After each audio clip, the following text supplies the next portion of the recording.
Political's timeline shows that earlier in the year, they're saying that the chats were relatively normal, political gossip, campaign talks, snipping at opponents. But by March and April, things got dark. Jokes about race and religion started popping up. By May, it wasn't jokes, it was about ideology.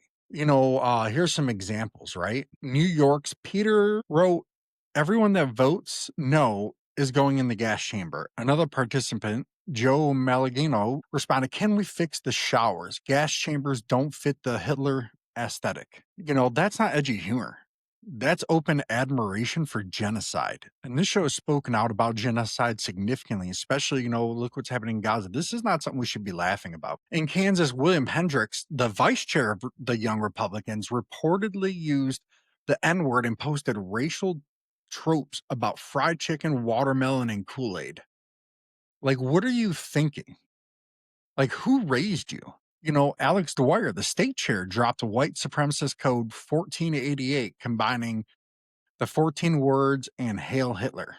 Like, what? In Vermont, Senator Sam Douglas and his wife were in the chat making anti Semitic and racist remarks. In one message, his wife allegedly wrote, "You're giving nationals too much credit and expecting the Jew to be honest." And in New York, Bobby Walker made the graphic jokes about rape in women's bodies. I'm pretty sure if Bobby Walker had a daughter or somebody like that went through that, don't think he'd be joking. This is dehumanization. It's violence is humor. It's historical glorification of gas chambers and Hitler's and praising Hitler. Silence as complicity, right? Dozens of people laughed, joined in, few if any objected. I mean, sometimes that can be because they're looking out for their own hide. Doesn't make it okay, but that happens in all situations. This was strategic hate, discussions about using slurs or propaganda to hurt rivals. Like, that's not just gross, that's dangerous, people. Because when you start treating people as humans, it becomes easy to justify cruelty. Think of our Charlie Kirk situation, right?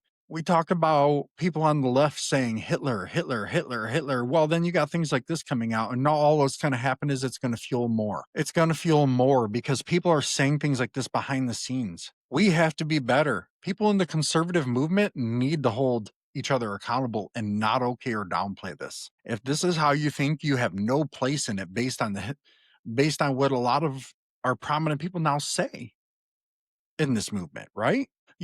What starts as a meme, at least in some situations there, it seems became a mindset of thinking what was funny when it was not. Do I know what was in these people's hearts? No, but I mean, it seems that they felt that this was okay. I don't think the vast majority of young Republicans are like this. I know a couple. I know most people in the party despise this, but we need the leaders in the party and in this movement to come out and do something about it and not just do ad lib to make people feel better. No party, left or right, is immune to moral rot if the people at the top stop calling it out.